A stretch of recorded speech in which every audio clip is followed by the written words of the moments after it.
أشهد أن لا إله إلا الله وحده لا شريك له وأشهد أن محمدا عبده ورسوله أما بعد فأعوذ بالله من الشيطان الرجيم بسم الله الرحمن الرحيم الحمد لله رب العالمين الرحمن الرحيم مالك يوم الدين إياك نعبد وإياك نستعين اهدنا الصراط المستقيم صراط الذين أنعمت عليهم غير المغضوب عليهم ولا الضالين.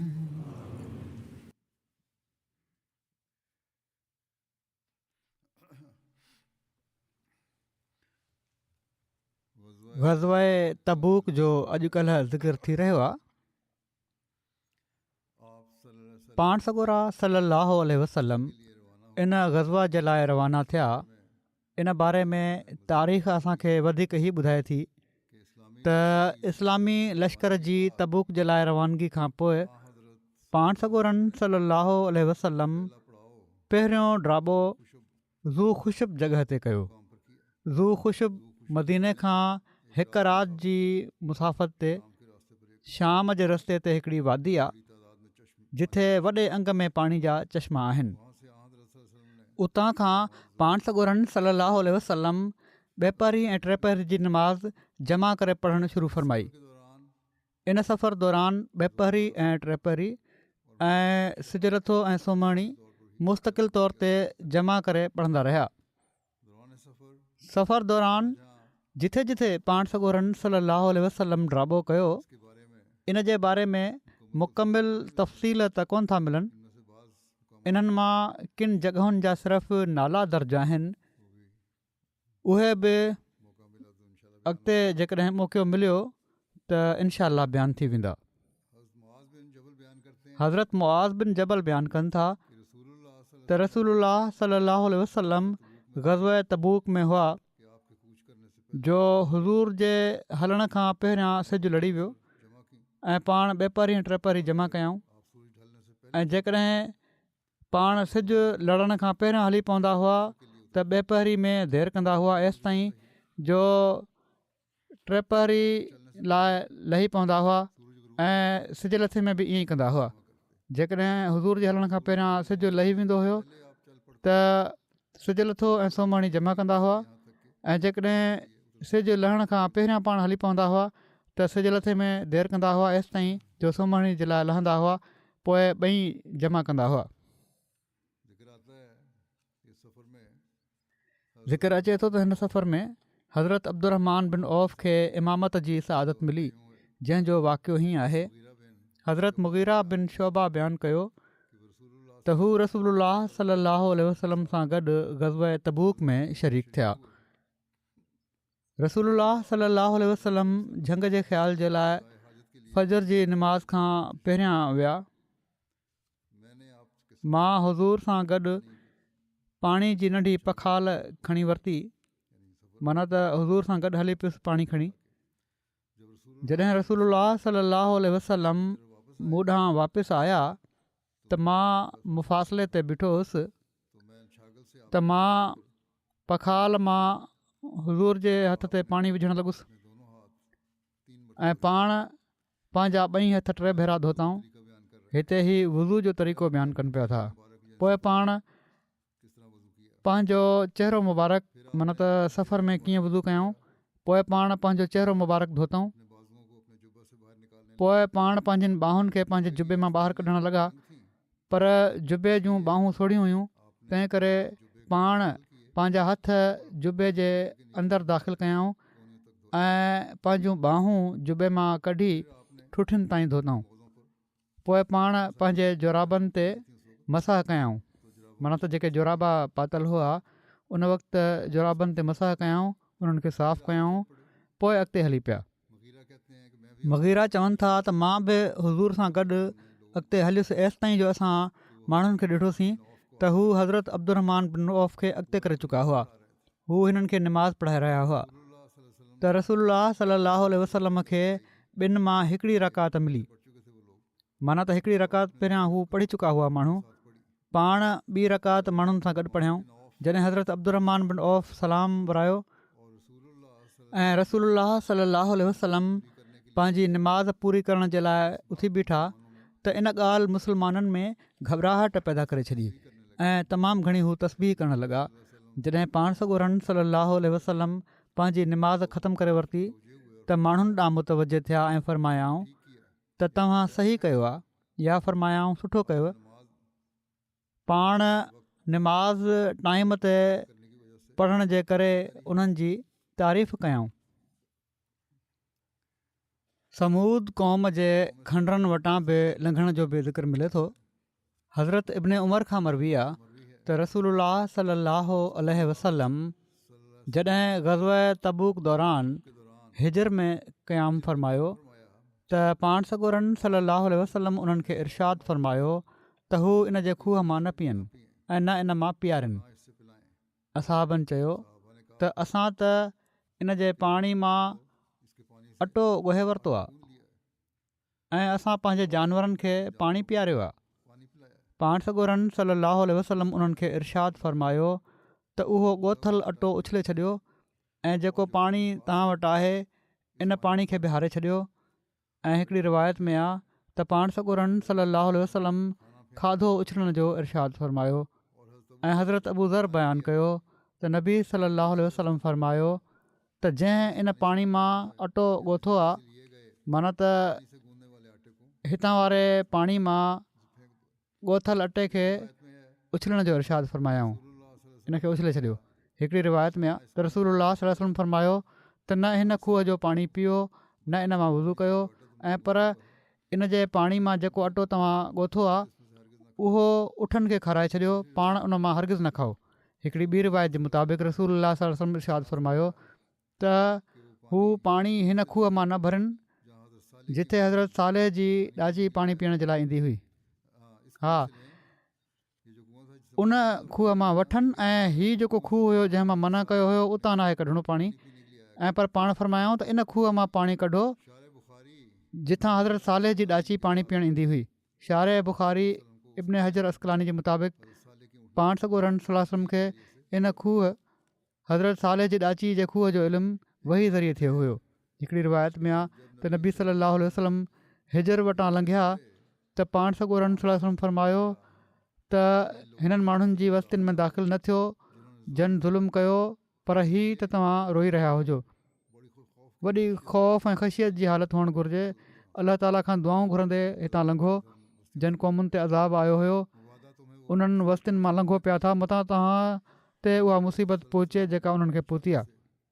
पोइ पाण सॻोरन सल्लल्लाहु अलैहि वसल्लम पंहिंजी लोई सां पंहिंजो चहिरो मुबारक ढके वरितो ऐं पाण सॻोरा सल्लल्लाहु अलैहि वसल्लम सवारी ते सुवार हुआ। हिकिड़ी रिवायत में आहे त पाण पंहिंजो मथो ढके वरिताऊं ऐं रफ़्तार तेज़ करे छॾियाऊं एसि ताईं जो वादी पार करे वरिताऊं।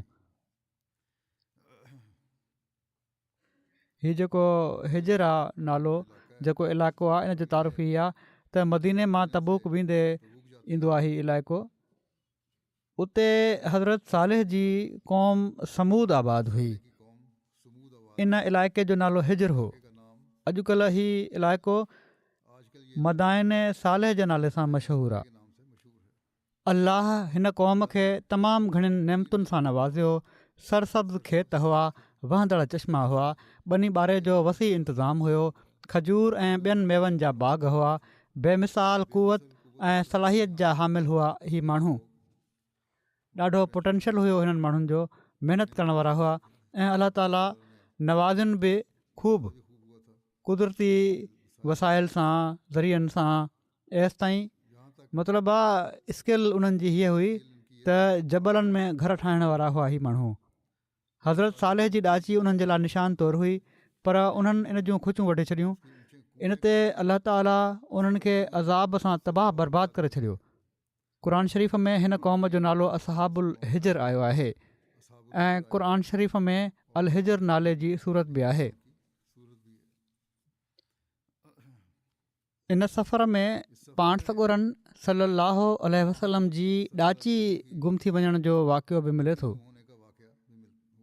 इन जो तफ़सील हीअं आहे त जॾहिं पाण सॻोरा सल्लल्लाहु अलैहि वसल्लम तबूक ॾांहुं वञी रहिया हुआ त रस्ते में हिकिड़े हंधि पाण सॻोरनि सल्लल्लाहु अलैहि वसल्लम जी ॾाची कसवा गुम थी वई।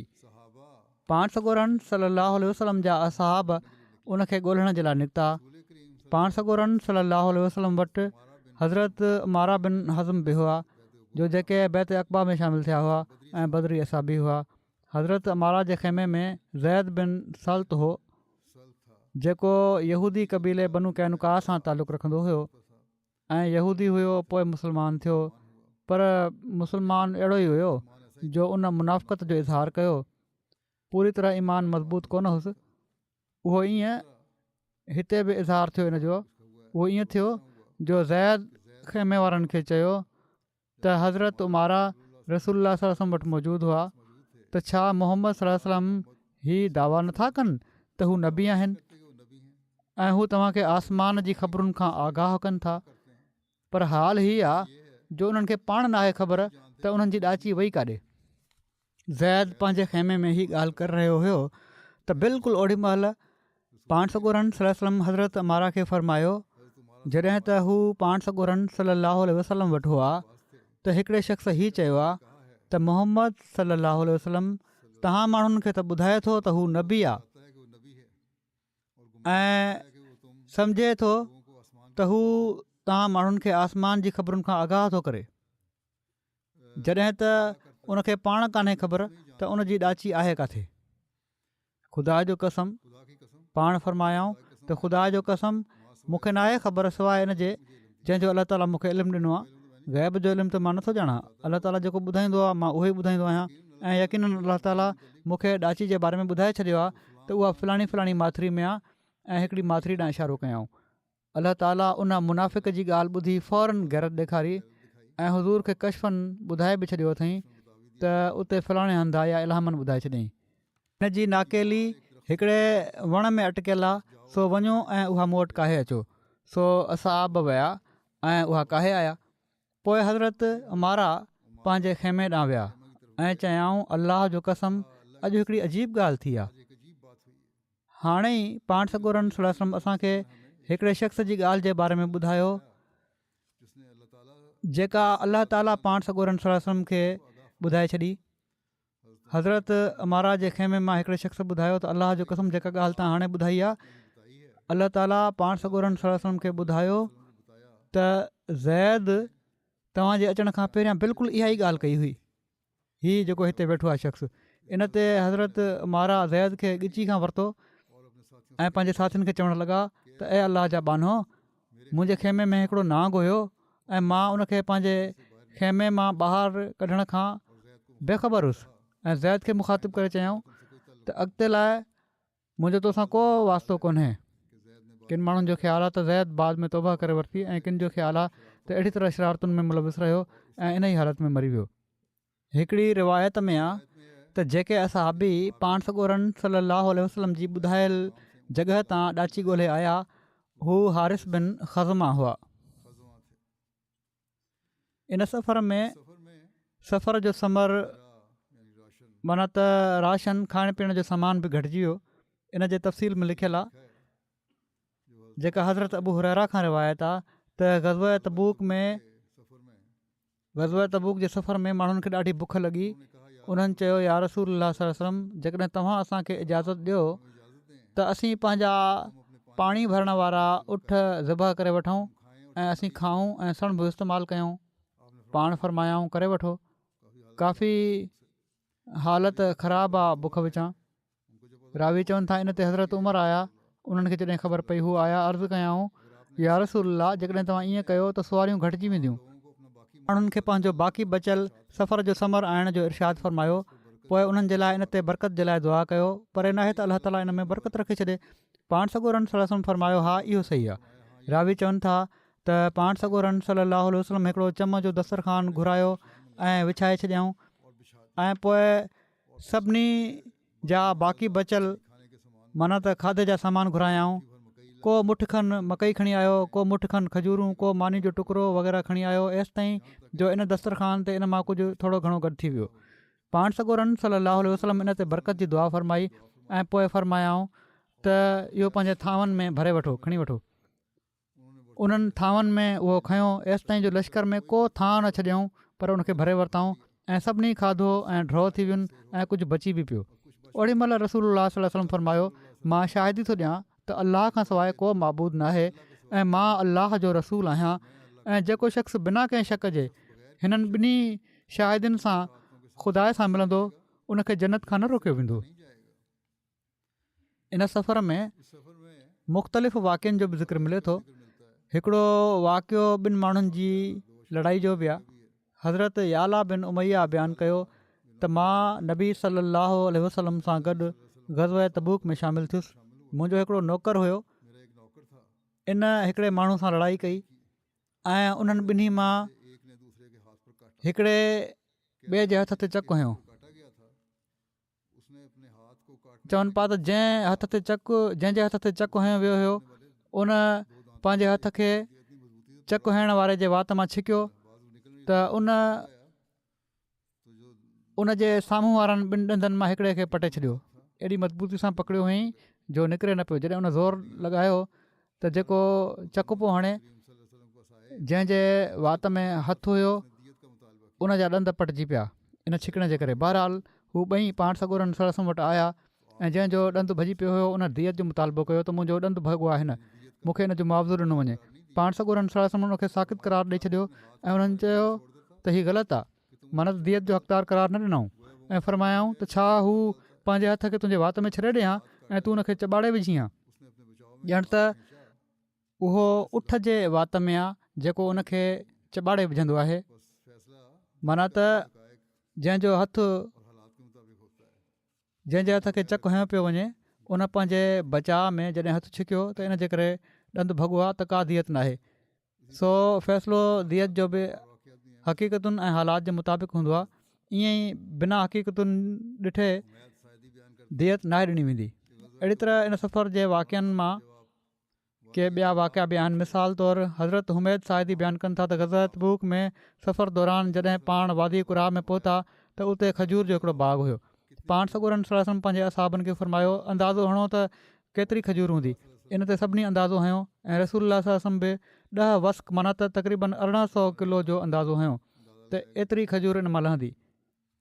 ऐं पोइ बाग़ में उनजी जेका मालिक हुई, औरत हुई, उहा बीठी हुई। पाण उनखे फरमायाऊं, जॾहिं तूं इन बाग़ जो मेवो लाहीं त वज़न यादि रखजांइ त घणो हो।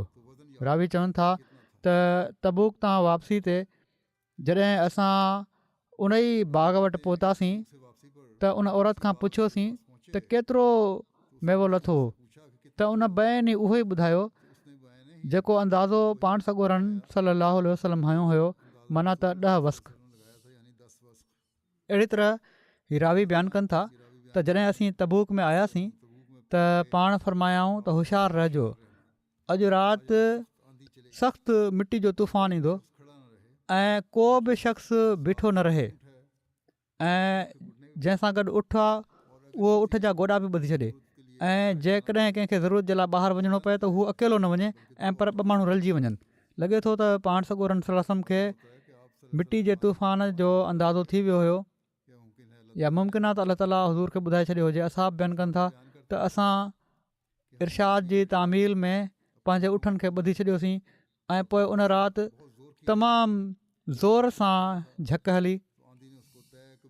हिकिड़ो माण्हू बीठो हुयो त उन मिटी वारे तूफ़ान उनखे तय क़बीले जे जबलनि ते उछले छॾियो। ऐं हिकिड़ी ॿी रिवायत में आहे त बनू साइदा जे 2 माण्हुनि इन हिदायत ते अमल न कयो। हिकिड़ो अकेलो झंग जे ख़्याल लाइ निकितो ऐं ॿियो पंहिंजे उठ जी ॻोल्हा में अकेलो निकिरी पियो।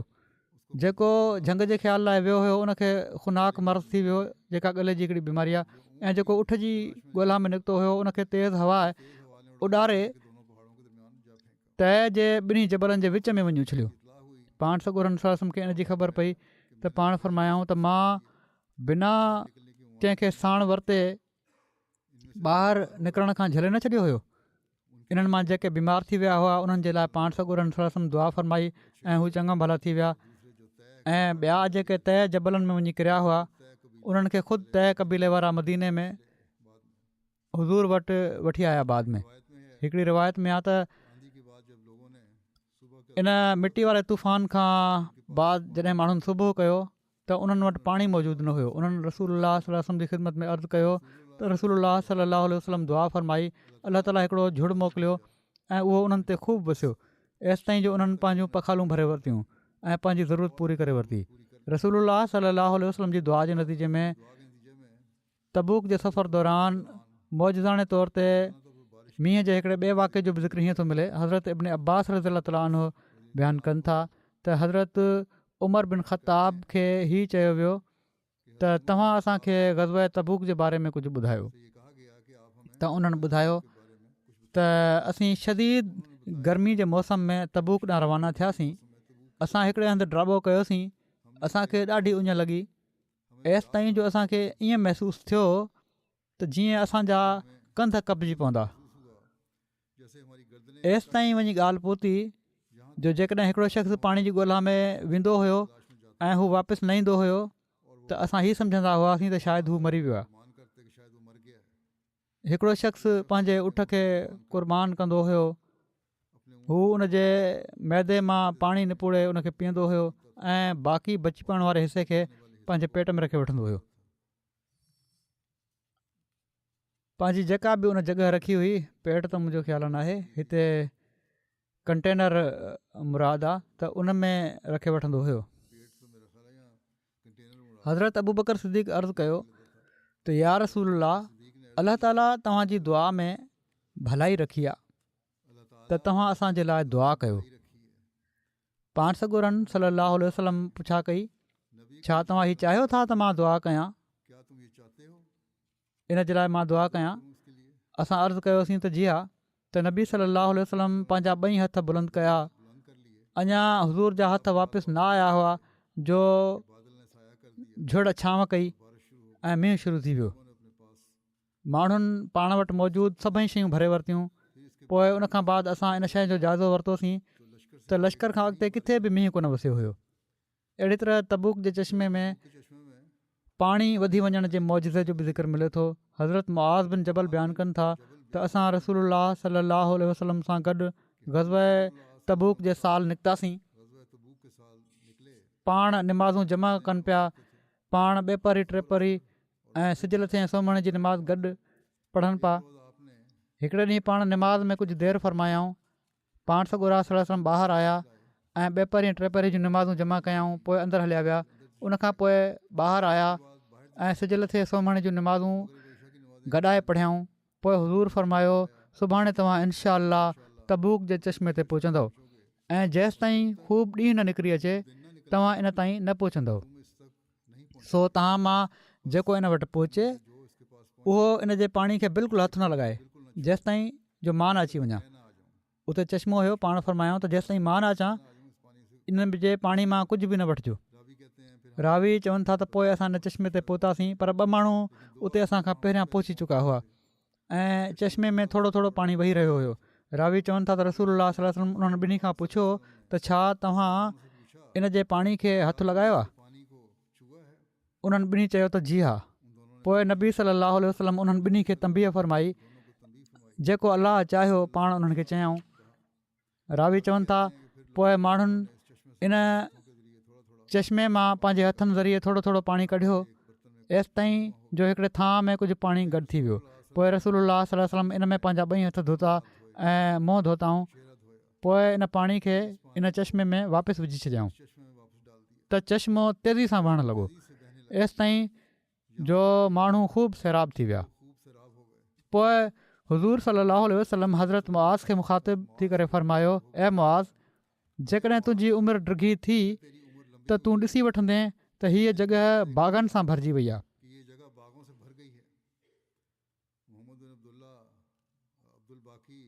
अबू अब्दुल्ला मोहम्मद बिन अब्दुल बाक़ी ज़रकानी हिन हदीस जी शरह बयानु कंदे हीअ लिखियो आहे त हीअ ग़ैब जी ख़बर हुई जेका पूरी थी चुकी आहे। ऐं पाण सॻोरन सल्लल्लाहु अलैहि वसल्लम हज़रत मुआज़ जो ख़ासि तौर ते तज़किरो फ़रमायो। इन में बि का ग़ैब जी ख़बर ई हुई, छो त ख़ुदाई तक़दीर हुई त बाद में हज़रत मुआज़ इन ई इलाइक़े माना त शाम ॾांहुं अची विया हुआ ऐं हिते ई उन्हनि जी वफ़ात थी हुई। लॻे थो त पाण सॻोरन सल्लल्लाहु अलैहि वसल्लम खे वही ज़रिए मालूम थी वियो हूंदो त हज़रत मुआज़ हीअ जॻह ॾिसंदा ऐं उहा वादी वणनि ऐं बाग़नि जो मेड़ बणिजी वेंदी। इब्न वज़ा माना त अबू अब्दुल्ला मोहम्मद बिन वज़ा जंहिंजी ज़िंदगी जो वक़्तु आहे 199 हिजरी खां 287 हिजरी, उंदलस जा मशहूरु मुहदिस थी गुज़रिया आहिनि। चवनि था त मां इन चश्मे जे चौधारी उहा सॼी जॻह ॾिठी आहे। वणनि जी सरसब्ज़ी ऐं शादाबी एतिरे क़दुरु हुई जो शायदि हीउ सिलसिलो क़यामत ताईं जारी रहे ऐं ईअं ई हुज़ूर जी पेशनगोई हुई। अटलस सीरत नबवी सल्लल्लाहु अलैहि वसल्लम में तबूक जे इन चश्मे जो वधीक तफ़सील हीअं लिखियलु आहे त तबूक जे शरिया खाते जे रइस शेख सालेह ॿुधायो त हीउ चश्मो 2 साल पहिरियां ताईं पोणा 1400 सालनि खां लाॻीतो वहंदो रहियो आहे। बाद में हेठियुनि इलाइक़नि में जॾहिं उन्हनि वाक़ियो कयो, उन वक़्त जो वाक़ियो आहे, हीउ हेठियुनि इलाइक़नि में ट्यूबवेल्स लॻाया विया त इन चश्मे जो पाणी हिननि ट्यूबवेल्स ॾांहुं शिफ्ट थी वियो। तक़रीबन 25 ट्यूबवेल्स में विरहाइजी वञण खां पोइ हाणे हीउ चश्मो सुकी वियो आहे। उन खां पोइ शेख सालेह असांखे हिकिड़े ट्यूबवेल ॾांहुं बि वठी विया जिथे असां ॾिठोसीं त 4 इंचनि जो हिकिड़ो पाइप लॻल आहे ऐं कंहिं मिशिन खां बग़ैर इन मां पाणी पूरे ज़ोर सां निकिरे पियो थो। ऐं तक़रीबन इहा ई कैफ़ियत ॿियनि ट्यूबवेल्स जी बि असांखे ॿुधाई वई। हीअ नबी सल्लल्लाहु अलैहि वसल्लम जे मौजज़े जी बरकत आहे जो अॼु तबूक में एॾो घणो पाणी मौजूदु आहे जो मदीने ख़ैबर खां सवाइ असांखे किथे एॾो पाणी ॾिसण जो इतफ़ाक़ न थियो। ऐं पर हक़ीक़त हीअ आहे त तबूक जो पाणी हिननि ॿिन्ही जॻहियुनि खां बि वधीक आहे। इन पाणी मां फ़ाइदो वठी हाणे तबूक में हर पासे बाग़ लॻाया पिया था वञनि ऐं नबी सल्लल्लाहु अलैहि वसल्लम जी पेशनगोई जे मुताबिक़ तबूक जो इलाइक़ो बाग़नि सां भरियलु आहे ऐं ॾींहों ॾींहुं भरिजंदो पियो थो वञे। ग़ज़वा तबूक में पहरेदारी जी ज़िम्मेवारी जे बारे में बि लिखियलु आहे त ग़ज़वा तबूक में रसूलुल्लाह सल्लल्लाहु अलैहि वसल्लम ख़ासि हिफ़ाज़त ते हज़रत अबाद बिन बिशर खे मामूर फ़रमायो। हू पंहिंजे साथियुनि सां गॾु लश्कर जे चौधारी चकर हणंदा हुआ। हिकिड़े ॾींहुं हू रसूलुल्लाह सल्लल्लाहु अलैहि वसल्लम वटि हाज़िर थिया ऐं अर्ज़ु कयऊं त या रसूलुल्लाह, असां पंहिंजे पुठियां सुबुह थियण ताईं तकबीर जा आवाज़ ॿुधूं था। छा तव्हां असां मां कंहिं ॿिए खे बि हिफ़ाज़त जे लाइ चकर हणण जो इरशाद फ़रमायो आहे? पाण फ़रमायो, मां त ईअं नाहे कयो, पर शायदि के मुस्लमान रज़ाकार तौरु ही कमु सर अंजाम ॾेई रहिया हुजनि। जंहिं ते हज़रत सिलकान बिन सलामा जंहिंजी ड्यूटी न लॻाई वई हुई, पर रसूलुल्लाह सल्लल्लाहु अलैहि वसल्लम जी मोहबत में पाण मुरादो हू ही कमु करे रहिया हुआ। उन्हनि अर्ज़ु कयो त या रसूलुल्लाह, मां पंहिंजे 10 घोड़सवार मुस्लमाननि सां गॾु निकिरंदो आहियां ऐं हिननि ड्यूटी वारनि जी हिफ़ाज़त कंदो आहियां। इन ते पाण सॻोरन सल्लल्लाहु अलैहि वसल्लम दुआ ॾींदे फ़रमायो, अलाह ताला वाट ख़ुदा जी हिफ़ाज़त करण वारनि जी हिफ़ाज़त करण वारनि ते रहम करे। माण्हुनि मां या जानवरनि मां तव्हां जंहिं जी हिफ़ाज़त कई आहे, उन्हनि मां हर जान ऐं जानवर जे बदिले तव्हांखे हिकु किरात अजुर मिलंदो। हिकिड़ो किरात जेको आहे तक़रीबन 2 ग्राम वज़न आहे, सोन वग़ैरह। हिकिड़ी रिवायत में आहे त तबूक जे सफ़र दौरान माण्हुनि जो ई हाल हुयो जो हर ड्राबे दौरान कुझु माण्हू पोइते रहिजी वेंदा हुआ। असहाब पाण सॻोरन सल्लल्लाहु अलैहि वसल्लम खे अर्ज़ु कंदा हुआ त या रसूलल्लाह सल्लल्लाहु अलैहि वसल्लम, अॼु फलाणो पोइते रहिजी वियो आहे। त पाण फ़रमाईंदा हुआ, तव्हां उनखे छॾियो, जेकॾहिं इन में कुझु भलाई हूंदी त ख़ुदा उनखे तव्हां सां मिलाए छॾींदो, ऐं जेकॾहिं इन खां सवाइ का ॻाल्हि हूंदी त अलाह ताला तव्हांखे उनखां छुटकारो ॾियाराए छॾींदो। एतिरे में कंहिं चयो, या रसूलुल्लाह सल्लल्लाहु अलैहि वसल्लम, हज़रत अबू ज़र पोइते रहिजी विया आहिनि ऐं उन्हनि जो उठ ढरो थी वियो आहे। पाण फ़रमायाऊं, तव्हां उनखे छॾियो, जेकॾहिं इन में कुझु भलाई हूंदी त ख़ुदा उनखे तव्हां सां मिलाए छॾींदो, ऐं जेकॾहिं इन में इन खां सवाइ का ॻाल्हि थी त अलाह ताला तव्हांखे उनखां छुटकारो ॾियारे छॾींदो। इन्हनि जी सूरत हाल हीअ हुई जो उन्हनि जे उठ उन्हनि खे घणो तंग कयो हुयो, बिल्कुलु ढरो थी वियो हुयो। जॾहिं हज़रत अबू ज़र जो उठ बिल्कुलु सुस्तु ऐं कमज़ोर थी वियो त हू इन तां लही पिया ऐं पंहिंजो सामान पंहिंजी पुठी ते खयऊं ऐं पाण सॻोरनि सलम जे पुठियां पुठियां पंधु रवाना थी विया। पाण कुझु मंज़िलुनि खां पोइ हिकिड़े हंधि ड्राबो कयो त मुस्लमाननि मां हिकिड़े ॾिसण वारे ॾिठो ऐं चयाईं या रसूलल्लाह सल्लल्लाहु अलैहि वसल्लम, रस्ते ते को हिकिड़ो शख़्स अकेलो हलंदो पियो थो अचे। पाण फरमायाऊं कुन अबाज़र, काश ही अबू ज़र हुजे। पोइ माण्हुनि गौर सां ॾिसी वरितो त उन्हनि चयो या रसूलल्लाह, बख़ुदा ही अबू ज़र ई आहिनि। पाण फरमायाऊं अलाह ताला अबू ज़र ते रहम फरमाए, हू अकेलो ई हलियो आहे, अकेलो ई फ़ौत थींदो ऐं अकेलो ई खंयो वेंदो।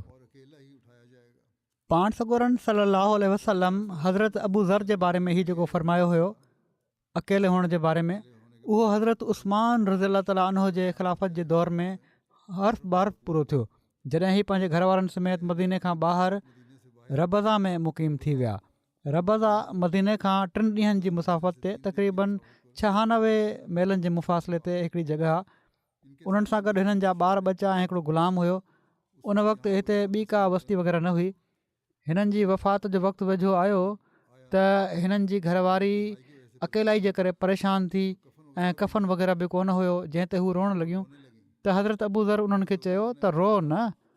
पोइ फरमायाऊं त मां रसूलुल्लाह सल्लल्लाहु अलैहि वसल्लम खां ॿुधो हुयो त तव्हां मां हिकिड़ो माण्हू बियाबान में फ़ौत थींदो, जंहिंजी जनाज़े जी निमाज़ में ईमान वारनि जी हिकिड़ी जमात शामिलु थींदी। ऐं साण ई पंहिंजी घरवारी खे हीअ चयाऊं त नबी सल्लल्लाहु अलैहि वसल्लम जॾहिं हीअ ॻाल्हि चई हुई त जेतिरा माण्हू उन वक़्तु उते मौजूदु हुआ उहे सभई फ़ौत थी चुका आहिनि ऐं को बि झंग बियाबान में अकेलो फ़ौत नाहे थियो, सिर्फ़ु मां ई उहो शख़्स आहियां। तूं परेशान न थी। जॾहिं मां फ़ौत थी वञा त गुसल ॾेई मुंहिंजी मैयत खे मदीने ॾांहुं वञण वारे रस्ते ते रखे छॾिजांइ। जीअं त उन्हनि ईअं ई कयो ऐं अञा थोरी देरि ई गुज़री हुई जो उतां हज़रत अब्दुल्ला बिन मसूद पंहिंजे साथियुनि समेत लंघी रहिया हुआ। हू इराक़ मां उमिरि जी नियत सां वञी रहिया हुआ। उन्हनि खे जॾहिं ख़बर पई त हीअ हज़रत अबू ज़र जो जनाज़ो आहे त उन्हनि जी अखियुनि में ॻोढ़ा अची विया ऐं रोअंदे चयाऊं त रसूलुल्लाह सल्लल्लाहु अलैहि वसल्लम सच फरमायो हुयो त अबू ज़र अकेलो ई हलंदो आहे, हू अकेलो ई फ़ौत थींदो। पोइ उन्हनि पंहिंजे साथियुनि समेत हिननि जो जनाज़ो पढ़ियो ऐं हिननि खे उते दफ़न कयाऊं ऐं पोइ पंहिंजे साथियुनि खे जंग तबूक जे हवाले सां हज़रत अबू ज़र जे बारे में सॼो वाक़ियो बयानु कयाऊं ऐं ॿुधायाऊं त कहिड़ी तरह रसूलुल्लाह सल्लल्लाहु अलैहि वसल्लम जी ॻाल्हि पूरी थी। हिकिड़ो वाक़ियो हज़रत वासला रज़ी ताला अन्हो बिन अस्का जो लश्कर सां रलजण जो बि आहे। हीअ ग़ज़वे तबूक खां कुझु ॾींहं पहिरियां मदीने अची मुस्लमान थिया हुआ। अञा हीअ मदीने में ई हुआ जो पाण सॻोरन सल्लल्लाहु अलैहि वसल्लम तबूक जे लाइ तयारीअ जो ऐलान फरमायो। हज़रत वासला बिन अस्का खां रिवायत आहे त रसूलुल्लाह सल्लल्लाहु अलैहि वसल्लम जंग तबूक जे मौक़े ते ऐलान करायो, मां पंहिंजे घर वियुसि ऐं उतां वापसि आयुसि त हुज़ूर जा असाबी पहिरियां ई रवाना थी चुका हुआ। मां शहर में पुकारणु शुरू कयो त छा को अहिड़ो शख़्स आहे जेको पाण सां गॾु हिकिड़े माण्हू खे सुवार कराए ऐं गनीमत मां जेको हिसो मिले उहो बदिले में वठे। हिकिड़े पोड़े अंसारी चयो, अच्छा त असां इन जो हिसो वठंदासीं ऐं इन खे पाण सां गॾु सुवार कराईंदासीं ऐं पाण सां गॾु खाराईंदासीं पीआरींदासीं। मां चयो हा, मूंखे हीअ शर्त मंज़ूरु आहे। ॿुधायमि त मां ई आहियां उहो शख़्स। त उन पोड़े चयो ठीकु आहे, त पोइ अलाह जी बरकत जे भरोसे ते हलो। हज़रत वासला चवनि था त सो मां तमामु ई भले साथी सां गॾु निकितुसि एसि ताईं जो अलाह असांखे गनीमत जो माल अता फरमायो। मुंहिंजे हिसे में कुझु तेज़ रफ़्तार ॾाचियूं आयूं। मां उन्हनि खे हकले पंहिंजे साथी वटि काहे आयुसि। हू निकितो ऐं पंहिंजे उठ ते पोएं पासे वेठो। पोइ चयईं त इन्हनि खे मुंहिंजे पासे पुठी करे हलाए। पोइ चयईं त हिननि खे मूं ॾांहुं मुंहुं करे हलाए। उनखां पोइ चयईं त मुंहिंजे वेझो तुंहिंजूं ॾाचियूं तमामु भलियूं आहिनि। मूं चयो हीअ त सॼो तुंहिंजो माल आहे जंहिंजो मूं शर्त कयो हो। उन चयो ए भाटिया, हीअ तुंहिंजो हिसो आहे, तूं ई रख। मुंहिंजो मक़सदु त हीअ हिसो वठणु कोन हो। बहरहाल इन बहाने जंग में शामिलु थी वियो। अहिड़ी तरह हज़रत अबू ख़ैसमा जे लश्कर सां रलजण जो वाक़ियो बि मिले थो। रसूलुल्लाह सल्लल्लाहु अलैहि वसल्लम जे इन क़ाफ़िले खां पोइ ते रहिजी वञण वारनि मां हिकिड़ा असाबी हज़रत अबू ख़ैसमा बि हुआ। लॻे थो त उन्हनि ॾींहंनि में हीअ मदीने में कोन हुआ। रसूलुल्लाह सल्लल्लाहु अलैहि वसल्लम जे तबूक जे सफ़र ते रवाने थियण जे कुझु ॾींहंनि खां पोइ हीअ मदीने में पंहिंजे घर हिकिड़े सख़्तु गरम ॾींहं में पहुता। उन्हनि ॾिठो त हिननि जी ॿिन्ही घरवारियुनि बाग़ में पंहिंजे पंहिंजे छापरे ते पाणी जो छिणकार करे रखियो हुयो ऐं हिननि जे लाइ पाणी थधो करे रखियो हुयो ऐं हिननि जे लाइ खाधो तयारु करे रखियो हुयो। हज़रत अबू ख़ैसमा छापरे जे दरवाज़े ते बीठा ऐं हिननि जी घरवारियुनि जेको उन्हनि जे लाइ इंतज़ामु कयो हुयो उहो ॾिठो त उन्हनि चयो त रसूलुल्लाह सल्लल्लाहु अलैहि वसल्लम त सख़्तु निटहण ऐं तेज़ गर्मी ऐं झोले जे सफ़र में हुजनि ऐं अबू ख़ैसमा थधियुनि छांवनि में भलनि खाधनि ऐं सुहिणियुनि घरवारियुनि ऐं पंहिंजे ढोर ढगनि में मुक़ीम हुजे। हीअ हरगिज़ इंसाफ़ु न आहे। पोइ उन्हनि चयो त अलाह जो कसम मां तव्हां मां कंहिं वटि बि न ईंदुसि एसि ताईं जो मां रसूलुल्लाह सल्लल्लाहु अलैहि वसल्लम वटि पहुची वञा। सो तव्हां ॿई मुंहिंजे लाइ सफ़र जो सामान तयारु कयो। जीअं त उन्हनि ॿिन्ही ईअं ई कयो। पोइ अबू ख़ैसमा उठ ते सुवार थिया ऐं रसूलुल्लाह सल्लल्लाहु अलैहि वसल्लम जे पुठियां रवाना थी विया ऐं हिकिड़ी मंझंदि शदीद गर्मी ऐं झोले में पाण सॻोरनि सल्लल्लाहु अलैहि वसल्लम खे परते रेगिस्तान में हिकिड़ो सुवार ईंदे नज़र आयो। इब्न हिशाम जी रिवायत जे मुताबिक़ पाण सॻोरा सल्लल्लाहु अलैहि वसल्लम तबूक पहुची चुका हुआ। पाण फरमायाऊं कुन अबा ख़ैसमा त काश ई अबू ख़ैसमा हुजे। पोइ जॾहिं वेझो आया त असाबनि चयो या रसूलुल्लाह सल्लल्लाहु अलैहि वसल्लम ख़ुदा जो कसम हू अबू ख़ैसमा अंसारी आहिनि। हू पंहिंजे उठ खे विहारे रसूलुल्लाह सल्लल्लाहु अलैहि वसल्लम जी ख़िदमत में हाज़िर थिया ऐं सलाम अर्ज़ु कयाऊं। रसूलुल्लाह सल्लल्लाहु अलैहि वसल्लम उन्हनि खां पुछा कई त ए अबू ख़ैसमा तूं छो पोइ रहिजी वियो हुएं? त उन्हनि रसूलुल्लाह सल्लल्लाहु अलैहि वसल्लम खे सॼी ॻाल्हि ॿुधाई। इन ते पाण सॻोरनि सल्लल्लाहु अलैहि वसल्लम उन्हनि जे लाइ ख़ैर जी दुआ फरमाई। हज़रत मुस्लिम मऊद रज़ियल्लाहु तआला अन्हु इन वाक़े जो बि ज़िक्र कयो आहे। लिखनि था त तारीख़ में अचे थो त जॾहिं पाण सॻोरा सल्लल्लाहु अलैहि वसल्लम तबूक ॾांहुं रवाना थी विया त के असहाब पोइ रहिजी विया। उन्हनि मां हिकिड़ा अबू ख़ैसमा बि हुआ। हीअ तमामु नेक हुआ। हिननि सोचियो बि न हुयो त हीअ पोइ रहिजी वेंदा। पर जॾहिं जंग जे लाइ ॿाहिरि निकिरण जो हुकुम थियो त उन वक़्तु हू घर मौजूदु कोन हुआ। जॾहिं हू घर आया त उन्हनि ॾिठो त उन्हनि जी घरवारी उन्हनि जे इंतज़ार में वेठी आहे जीअं को ॻाल्हियूं करण जी ख़्वाहिश रखंदो हुजे। उन्हनि घरवारी जी इन ख़्वाहिश खे नज़रअंदाज़ कंदे घरवारी खां पुछियो त छा रसूलुल्लाह सल्लल्लाहु अलैहि वसल्लम हलिया विया आहिनि? उन्हनि जी घरवारी चयो तव्हां थोरो वेहो त सही। उन्हनि जवाबु ॾिनो त ख़ुदा जो रसूल त जंग जे लाइ रवानो थी वञे ऐं मां घर में आरामु कयां। अबू ख़ैसमा खां ईअं नथो थी सघे। ऐं ओॾी महिल निकिरी घोड़े खे तयारु कयऊं ऐं उन ते चढ़ी उन रस्ते ते हली पिया। हज़रत मुस्लिम मऊद हिते घोड़े जो ज़िक्र कयो आहे। पहिरियुनि रिवायतुनि में किन जॻहियुनि ते उठ जो आहे या ग़लती सां घोड़े जो ज़िक्र आहे। बहरहाल ॿई रिवायतूं बि थी सघे थो त मिलंदियूं हुजनि। बहरहाल सुवारी हुई जंहिं ते रवाना थी विया। उन रस्ते ते हली पिया जंहिं ते रसूलुल्लाह सल्लल्लाहु अलैहि वसल्लम विया हुआ। आख़िर छिक छिकां सफ़र करे केतिरनि ई मंज़िलुनि खां पोइ पाण सॻोरनि सल्लल्लाहु अलैहि वसल्लम सां गॾु शामिलु थी विया। जॾहिं हीअ लश्कर जे वेझो पहुता त किन असाबनि परे खां रही उॾंदे ॾिठी ऐं सोचणु लॻा त हीउ केरु पियो थो अचे। उन वक़्तु पाण सॻोरनि सल्लल्लाहु अलैहि वसल्लम फरमायो कुन अबा ख़ैसमा त अबू ख़ैसमा थी वञु।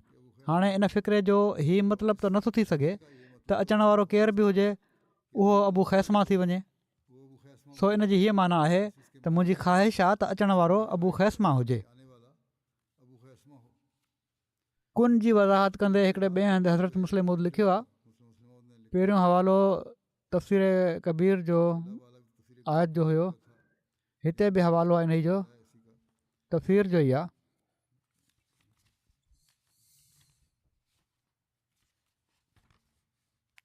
हज़रत मुस्लिम मऊद लिखियो आहे कुन जी वज़ाहत कंदे त यादि रहणु घुरिजे त कुन जो लफ़्ज़ अरबी ॿोली में कंहिंखे चवण जे लाइ बि ॻाल्हायो वेंदो आहे ऐं सिर्फ़ु ख़्वाहिश जी इज़हार जे लाइ बि ॻाल्हायो वेंदो आहे। जीअं त पाण सॻोरनि सल्लल्लाहु अलैहि वसल्लम जॾहिं शाम ॾांहुं लश्कर कशी कई त अबू ख़ैसमा हिकिड़ा असाबी हुआ जिन ते हुज़ूर खे वॾो एतमाद हुयो ऐं पाण उन्हनि सां वॾी मोहबत रखंदा हुआ ऐं पाण सम्झंदा हुआ त पंहिंजा फ़र्ज़ अदा करण में हीउ शख़्स ग़फ़लत खां कमु नथो वठी सघे।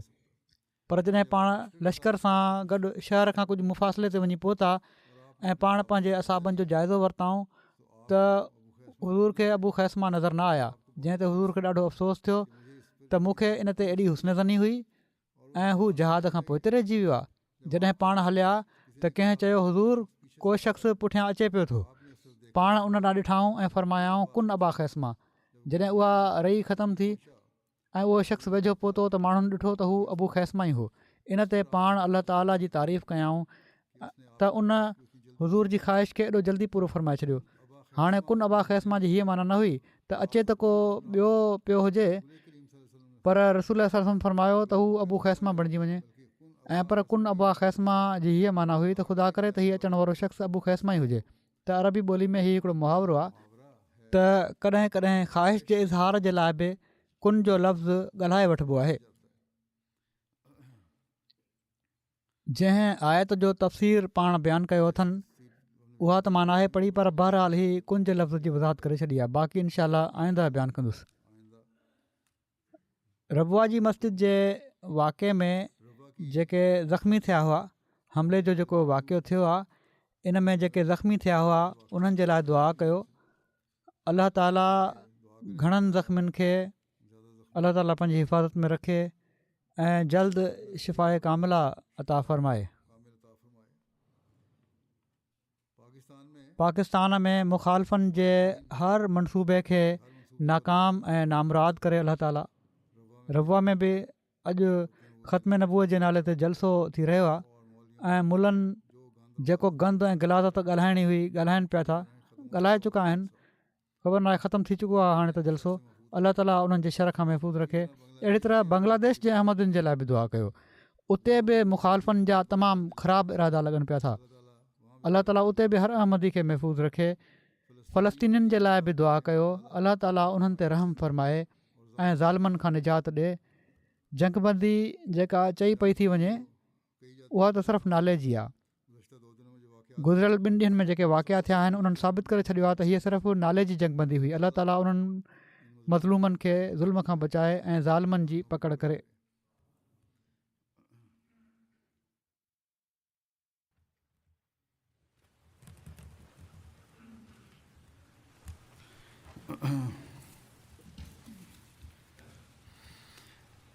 अल्हम्दुलिल्लाह नहमदुहु व नस्तईनुहु व नस्तगफिरुहु व नुमिनु बिही व नतवक्कलु अलैहि व नऊज़ु बिल्लाहि मिन शुरूरि अनफुसिना व मिन सय्यिआति अअमालिना मन यहदिहिल्लाहु फला मुदिल्ल लहु वमन युद्लिल्हु फला हादिय लहु ونشهد أن لا إله إلا الله ونشهد أن محمدا عبده ورسوله عباد الله رحمكم الله إن الله يأمر بالعدل والإحسان وإيتاء ذي القربى وينهى عن الفحشاء والمنكر والبغي يعظكم لعلكم تذكرون اذكروا الله يذكركم وادعوه يستجب لكم ولذكر الله أكبر.